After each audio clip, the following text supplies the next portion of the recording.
Meet Bob, husband and caregiver to Patrice, who was living with open-angle glaucoma.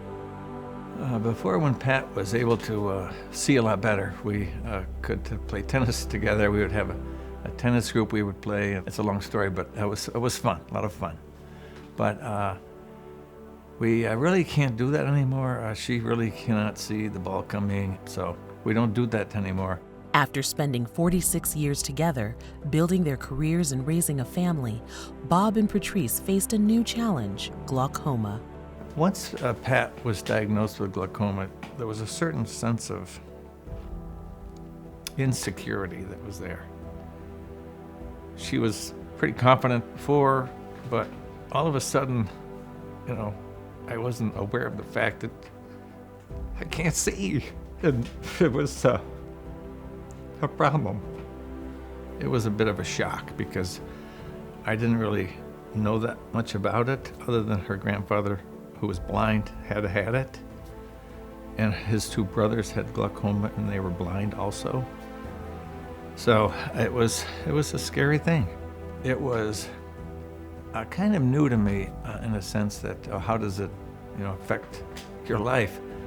I didn't really realize, and it took me a while to catch on as far as some of the things that she needed for me to do.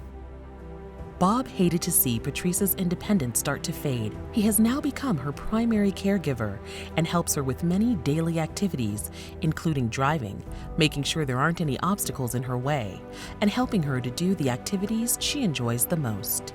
I have a love of cooking, and my husband helps me in the kitchen by ensuring that I don't cut myself, that I don't drop too much food on the floor, and that the food is properly prepared. A recent survey revealed that the majority of glaucoma patients admit that they worry about how their lifestyle would change as a result of the disease. In particular, they're worried about not being able to drive, losing their independence, and becoming a burden on those around them. In caring for her, I've learned that you really have to prioritize a lot of different things in different ways, in the sense that my work was always important to me, and that was my career, but I need to take time off from work. I need to travel to places and do a lot of things to help her that she needed. So you really have to reprioritize things in your life to help. When you don't know what it's like to have it, you take for granted that they can see, or they can do this, or they can do that. And without that sense of awareness, it's not going to work. I mean, she needs someone to be there to help her with the curbs and the stairs and the whole bit. But also that sense of understanding what it's really like. But when your own spouse has it, then it really is there like every day. Over the years, Bob has learned a lot about caring for someone with glaucoma, and he has a message for those who may not yet be diagnosed. If you're having trouble driving at night, check it out.